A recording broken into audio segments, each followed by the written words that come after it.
Well, welcome to our first accounting club meeting for the year. We're really excited to have one of our former students here with us. Beau Barrett can tell you about his background. You'll enjoy hearing it from him more than from me. But he graduated a few years ago and is a CPA now and works in Macon, and he can tell you about his background and some of his recent experiences. So we are really excited to welcome Beau to be back with us tonight. Thank you very much. Excited to be here. Never thought I'd be standing here on this side of the fence anymore. So it's pretty cool. So like Robinson said, started out here back in 2009 and put in a couple of years. Got my accounting degree here. Never thought I'd be an accountant, that's for sure. When I came here, so that was also interesting, but as I kind of got into it for class at the beginning, I felt like I had a little bit of a knack for it. Kind of made sense. I kept going. Next thing you know, I had a master's and I passed the exam. So, kind of came here today trying to show you all the light. And it's really not as hard as you think it is, even though it's pretty tough right now. But that being said, I'll just kind of run through just kind of what I do on a day-to-day. If you have any questions, feel free to throw up your hands and ask as we go through it. We'd love to talk about it. Alright. So I work at the firm McNair, Mathmore, Middlebrooks, downtown Macon, Georgia. Founded in 1940. We got a Macon office, that's our building right there. And we have a little branch office in Barrett, about 23 partners, probably over 120 of us in there. So keeps me busy. So we have, traditional accounting audit services, audit review, compilations, financial statement prep, taxes. Can't really tell you a ton about those. I did do my own return. And then, just some other general accounting services we offer. So this is just a little overview of different industries we look at. I do a lot with cooperatives, auto dealerships, financial, governments, healthcare, professional service firms, real estate. And then it's kind of an audit practice. So like I said, I do a lot with electrical cooperatives. We do a lot of financial institutions, which are banks. We do a lot of telecommunications, which are kind of little telephone companies, things like that nature. We do a lot of different governmental entities as well. We also do little non-profits that can support the community. So I get a little exposure to those. It's always feel good to kind of give back and help back with them. A lot of employee benefit plans. Teach their own those. Also, we deal with some colleges and some healthcare practices in the area. As you can see, we deal with clients all over the Southeast. And so my job, I'm all over Georgia, South Carolina, and North Carolina. So, I don't know, teach their own. If you want to sit in an office all day, there's definitely that. If you want to travel, I'm your guy. I'm all over the place. So it's not cookie cutters, sit in the cellar. You can definitely get out there, talk to a lot of people if that's your thing. But if you want to, you like being at home, that's your thing. It's definitely that opportunity, but there's also an opportunity to travel around, as you can see. Alright, so kind of just looked over that a little bit. It's kind of more of just what we do. If anybody have any questions on that, or I said, we got your tax practice for those want to be home, do that kind of thing. Everything tax prep, management, long range strategy, tax planning type things. Dealing with the IRS and state, do payroll, property taxes, all types of different compliance, which is fun. I've done it a little bit, but I'll have to try it a little bit. Alright, we got a little bit of other practice areas. Business valuation, fraud exam, litigation, support, asset giving, strategic planning, kind of thing. This, you probably don't think this is funny, but I'd say if you work for a year, you'll understand that one. Because I'm steady asking for things too. pretty crucial point. That's just, that was the thing that I never understood when I was in y'all's shoes was so much was, you're sitting here in intermediate 1, 2, 3. Those are a huge grind. It makes sense, yeah, but what's going on here? But once you jump to the other side of it, and you're like, ground level in the books, working with all of it, I mean, it's just unbelievable how like it just really starts to make sense. The picture, as it were, starts to get colored in, and it really gets fun, believe it or not. So as far as my day to day goes, I think this still applies for even if you're on the tax side, but so I'm on the audit side, and I've specified that. But you definitely helps to have good technology skills. When you're sitting in that computer apps class, I really don't care about Excel spreadsheet right now. It makes your life so much easier if you just know a couple formulas. And so whenever someone teaches me one, I remember it, that's for sure. So being able to manipulate data, I use Excel all day, every day. Being able to manipulate data makes your life unbelievable easy. Time management. You probably notice it now, and I know everybody's got school, but I'm sure there's all kind of extracurricular activities you're involved with, jobs. Time management's important now, but it's only going to get more important. Being able to handle, juggling with different activities. Team attitude, that's also huge. You don't want to. You want to be someone that other people want to work with and give opportunities to. Without that, you're just slugging uphill pretty hard. That kind of rolls in interpersonal skills. I said, there's definitely opportunities if you don't like to talk to people, but my side of things, I'm out there, I'm talking to people all day, every day. I'm going to a new place every week. I talk to different people in the county staff, trying to get what I need and working with them. So it definitely helps be interpersonal, because if not, they're going to shut you out, and you know what's going to be miserable. Analytical mind, you can dig through ground level all day, but being able to look at something and say, this number was $100,000 last year, this year's $5 million. Watch that kind of thing. So just kind of got to be just wondering all the time and being able to notice things like that. But tell us, what is the Excel? What kind of Excel things do you do? Like when you're analyzing data, what do you use to do that? As soon as I get something in Excel, I'm throwing it to a table immediately. From there, just kind of sort and filter, throw it to a pivot table, maybe slice and dice it, just really getting all that information into a way that's just a lot more manageable. And then from there, I put it into worksheets, and that's when I really play with all that information that I've just condensed and compacted. Then I put it into worksheets to kind of say, kind of support, as it were, for what I'm doing. Because they're the audit. We're there to say, there's the financial statements, and these are materially stated. They're correct. For a user to come along and look at those and rely on them. And so we have to go through there and say that, all these numbers in the trial balance make sense, are good.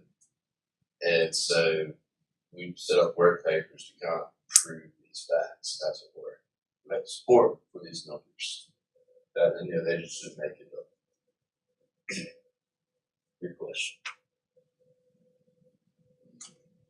I said, so just kind of look at the technology we use. There's no pencil and paper. It's all on your computer. There's no pencil pushing, as it were. It's all on your computer, audit software, binders, tax software, the same thing. Every day I keep up my time. Got to type it in. So that's definitely something you got to get used to for sure. Like I said, you want to be strong with Excel, Word, any type of programs like that. And data mining, like I said, just kind of being able to get in there, get through it. and artificial intelligence is kind of making its way into the game, that's for sure. So you can't really stress that enough. Time management. Yeah, we all like to surf the net a little bit, but you kind of have to be on task a little bit every now and then. If you want to move up, if that's your dream or goal, you got to be able to juggle multiple projects or assignments at the same time. That's huge. And that kind of goes with what I was talking about, working with other people with interpersonal skills, team building skills. Is, if you want to move up, you have to lead the people behind you and be able to manage multiple projects that you give to multiple people. And when they come to you asking questions, you have to be able to work with them and relate with them and get it to them in a way that they understand, or else they're going to shut you out. So that's huge, and being able to do it. Materiality, so that's a huge thing. Kind of goes back to the analytics. Basically, does anybody know what materiality is or anything like that? Anybody want to take a stab at it? Anybody want to be that person that raised their hand and talks? Alright, so They do know the answer to this question. They're just not saying it. there's no wrong answers here. So basically, like I said, you want to make sure these financial statements, my job, are materially stated. And there's that word material. So you're not worried about $5, $10, $1,000 on the trial balance if it's a company doing $100 million in revenue. You're probably not even worried about $10, $15, or $20,000.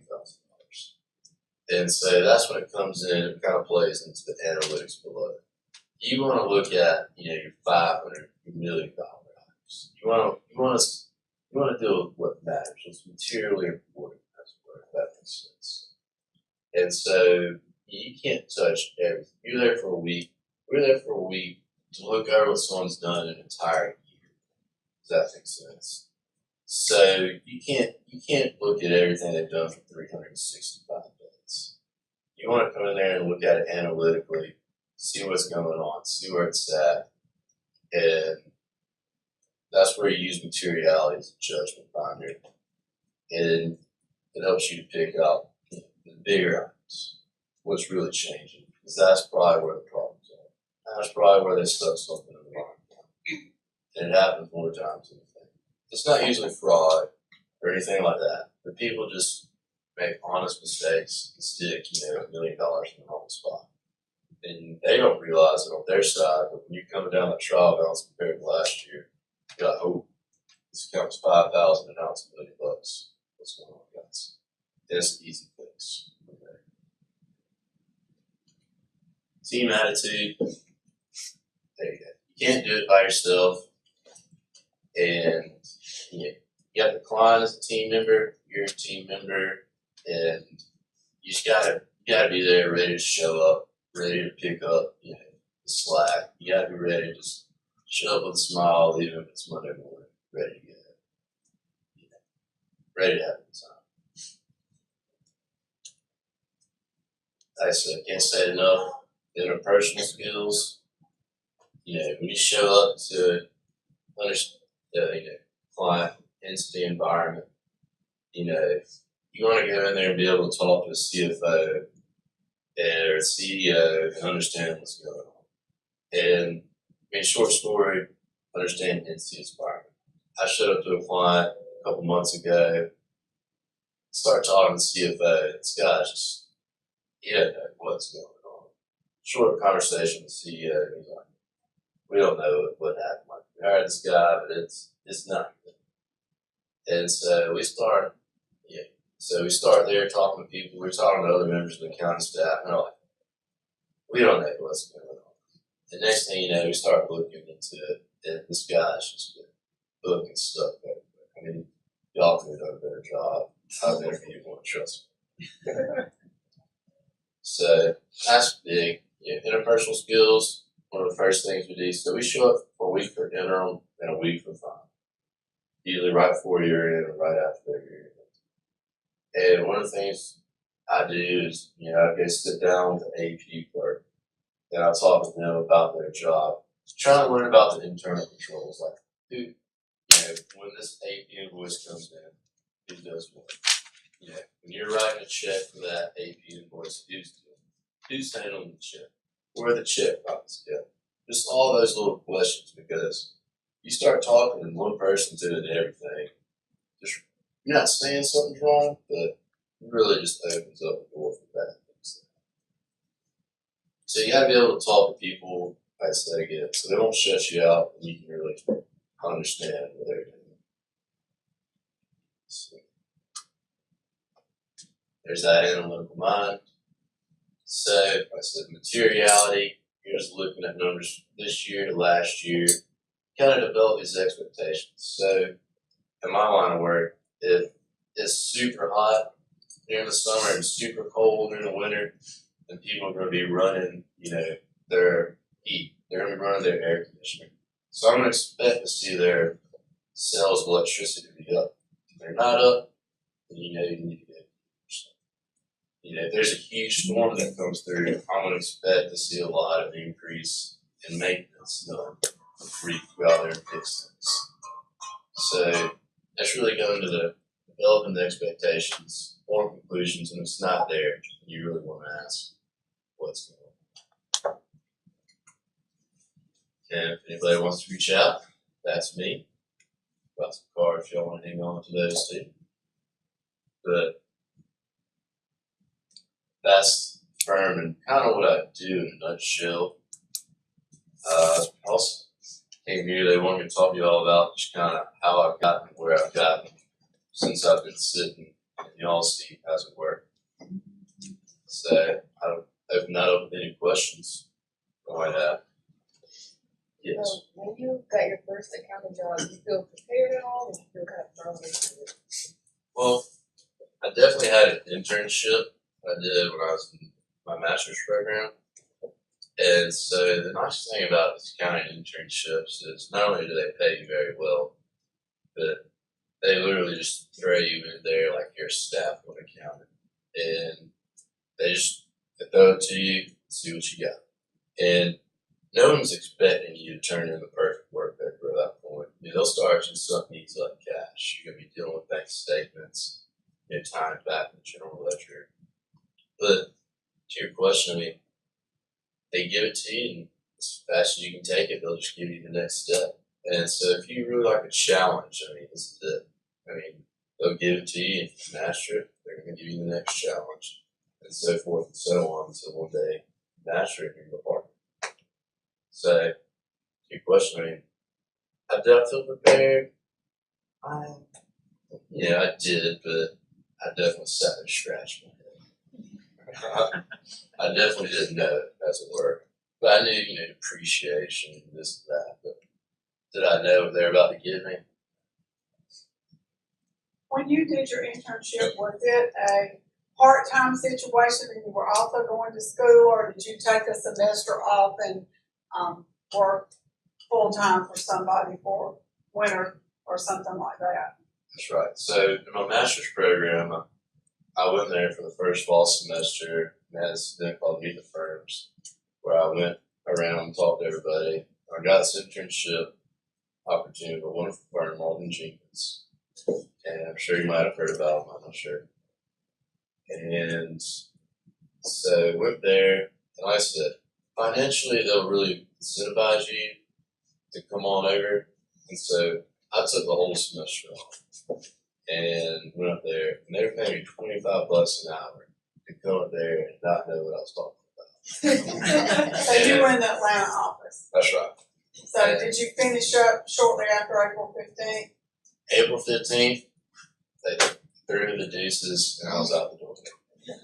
As it were. So I said, definitely incentivize you to come up there.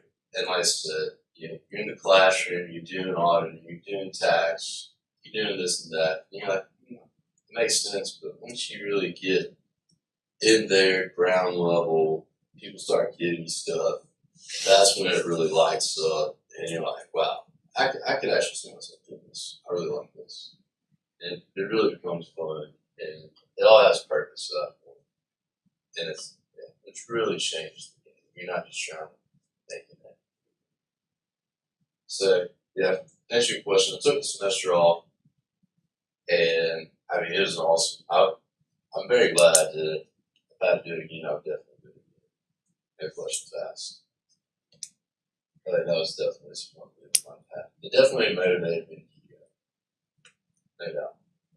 We have students here sometimes that take an internship course. It can be one of your accounting electives, and you can have a 3-hour course, but you may be, maybe that 3 hours is the only course that you take that semester, because frequently these accounting firms that hire an internship for busy season don't want somebody that's distracted by other academic demands. So they want you to be prepared to just work during that semester. But we offer a pretty full load of courses in the summer, so most people can, if they do it at the undergraduate level, they can make up that time in the summer.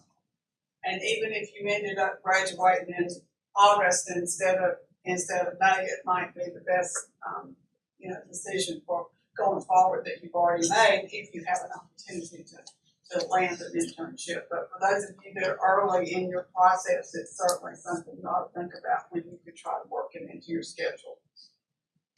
Yeah, I think it's awesome to definitely give you some idea of what you want to do from there once you actually get your foot in the door and you see what's going on. And like I said, they throw you right into it. So, you're not going and grabbing coffee for everybody. You're respected and you're given an opportunity, for sure. So, I think it's awesome. If you ever got the opportunity to do it, I would. And so from there, I went back, I wrapped up my schooling, and I got into work. And I will say, Georgia Southern was very awesome in this process. From meeting the firms, going out and getting to meet so many people. To them, I got a credit for the internship, and then even I got another credit just for taking the CPA exam, which was huge. Because that's the biggest step if you want to do public or accounting seriously, not just public accounting. That's once you do that, that's your ticket. People will take you so much more seriously once you have that, and you can knock that out in school. You have nothing but time to really shine and grind. So tell us about getting a master's. What made you decide to do that, and what were the advantages to doing that? Okay, so everybody has their different road, but for me, I know when I graduated from Georgia Southwestern, I kind of looked around a little bit, had some different jobs, I met some different people, but at the end of the day, I kind of got down to the nitty gritty. They said a number and I said a number, and it was nowhere close. And I said, I know I didn't just work this hard to come this far. And I was fortunate, I had other people in accounting I could talk to. I had some family friends in public accounting. And they really just told me, that's where you want to be. And I said, that's what I got to do. And I knew I could do it, and I wanted to do it, and I did it. And so I applied to Georgia Southern. It's a very good program. And so from here, I said, I knew I had more in the tank, and I didn't want to leave anything on the field. I wanted to get it. And so I went to Georgia Southern, and they're awesome people over there. They helped me out tremendously. They pointed me in the right direction. They gave me fantastic advice, which I'm sure they have done as well. And just the opportunity once you're there. Accounting firms show up there, take it very seriously, and they're looking to give good jobs left and right. They want to give you the opportunity. For sure. I know I would be where I'm at right now if it was not for that. No question about it. Did you do the GRE or the GMAT? I took the GMAT. I'm not sure if I think you might have taken that, but Some schools take both, and some business schools just require the GMAT. So I just did the GMAT. I literally bought some $20 book off Amazon, just kind of rolled through it. Freshman math problems, went in there, had a solid score, nothing unbelievable, and I got right in. There was no problem to it. So, I mean, it's definitely nothing unachievable, and it's definitely worth it. It really will take the trajectory from here to there. I mean, people will see that you're serious and take you seriously, take you serious opportunity. And you get to acknowledge whether or not you want to do that. What about studying for the exam or passing the exam? What's your question? Yeah. So like you didn't like just like were like crazy about being an accountant, you're just kinda like good at it and decided to stick with it, or like what made you actually want to be Well, do accounting? I said, yeah, I mean, I showed up at GSW, really had no idea what I wanted to do, but I think if you said accounting, I'm like, nah. But then I remember, like, I heard my friends talk about, during I said, oh, it's so hard, da da da. And then I showed up in Ms. Robinson's class to the dinner to the principals. Yeah, and I made an A on the first test, and all these other kids were failing. I was like, oh, this is kind of cool, I'm gonna keep rolling with this. And so, I mean, I said, literally, I mean, I definitely wouldn't have chosen it. But then I did that class, I did well with it, and I was political science at the time. Then I talked to some lawyers, and they were like, they kind of talked me out of that. So then I talked to some CPAs, and they were like, this is definitely a good idea for you. So that's when I jumped over into accounting later. And then, like I said, I made my way through GSW, but I knew I could do it. But once I did my internship, and I was actually on the other side of the fence, and actually saw how it happens in the real world and just opportunities, I said, it went from just like black and white to it's color. Like you really saw why you were doing what you were doing, why you were learning about what you learned about class. Like I can figure it out now. That's got application. They really made it awesome for me, and that's when I was like, yeah, I like this. There's probably a ton of opportunities I wouldn't have otherwise. You should have. Joe? Yeah, studying for the exam and passing the exam. That's right. So, like I said, I was very fortunate that Georgia Southern offered that class because that really helped motivate me to take the exam while I was in school. And, if you're lucky enough, you get an internship, an opportunity with a firm, they'll pay for you to take that exam. It's not a cheap test. And the study materials too. And it's a couple $1,000. But you just get, in with somebody. They'll pay for it for you. You ain't got to worry about it. So I didn't have to pay for my therapy course. That's a couple $1,000. I didn't have to pay to take the test, which is a couple $100 a piece. But even if you did have to pay for it, it'd be the best investment you ever made. And there's no doubt about it. But like I said, you just work hard, you get in front of the firm, they'll pay for it for you. It should not be an obstacle to anybody, guaranteed. I mean, it's expensive, but it'll be taken care of. If you put in the effort, somebody's going to meet you halfway, and they're going to pick up the rest for you. They'll meet you. And most firms, I mean, you pass that exam, they'll give you $5,000 check the day showing respect. So not only do they pay that couple $1,000 for you, then they'll give you a check saying congratulations, and you'll get a month of that. So I mean, like I said, easily it's a solid place. Your return is going to be, you don't have to worry about it. What was your process for studying? So class, they were very structured, which is definitely helpful. And basically, I'm pretty sure tax was the first part we took. And so it's like, all right, this week we're moving through this module. They just had it very structured for you. So by the end of the semester, I already took 3 parts of it. And the last part was going to be in the summer on mine. And it was literally that easy. I say it's that easy, but But I mean, you have to put in study, you have to put in the effort. But if you do, I mean, if you the backroom program, I mean, they lay it out so nice for you.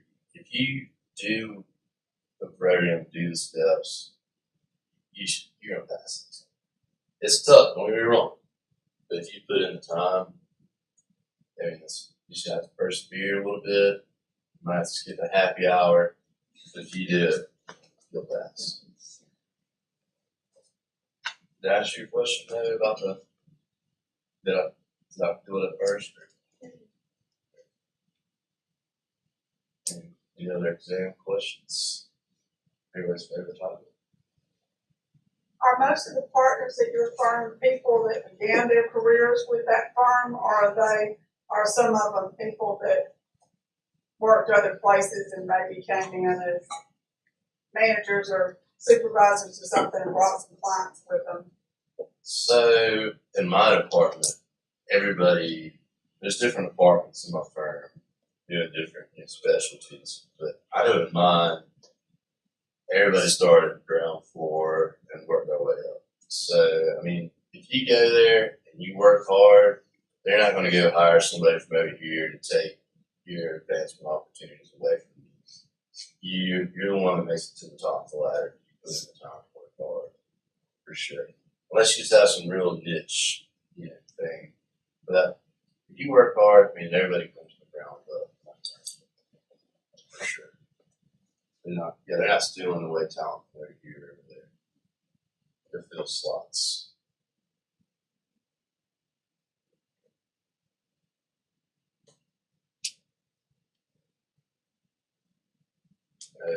Public accounting is a very interesting topic. If you have more questions.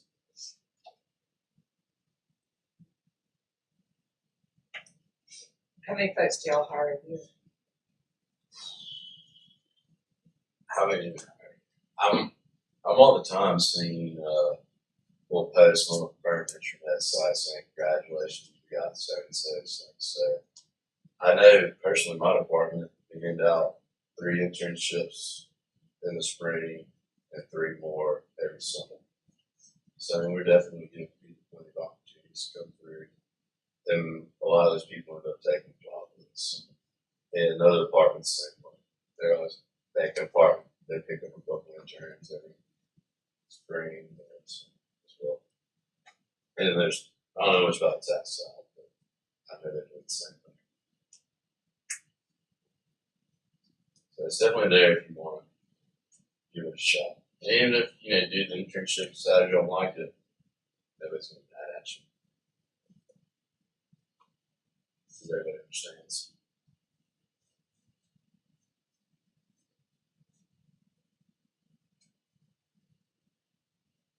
That's kind of my story in a nutshell. Do y'all have many people that leave the firm and go to work for clients? Maybe at that, 6-year level, that kind of thing. That's super common. I mean, so even if you don't want to be in public accounting long term, it's really just kind of a good idea to do so, because you get in there, especially like on say the audit side, I just go work with these clients, and the next thing you know, they're going to offer you a job because they like you, one of those interpersonal skills, and 2, you know how their company runs, you know how their books work, and they're going to want, and they know you're smart, so they're going to, and everybody likes you, so they're going to want to pull you away. They're going to offer you a lot more money than you're making now. So I mean, that's definitely very common. And a lot of CFOs, these electrical cooperatives that I deal with, used to work for my firm. I mean, it's a very common path. And you're going to have the edge over someone that's been in their accounting department, most likely, because you've seen so much and you've got so much knowledge of it. They're going to want to hire you. Like, you become a commodity, as it were, if you go to public accounting, get some experience, learn about it, learn how to do it. People are going to want you, especially if you get that license, which they'll pay. So it's really smooth.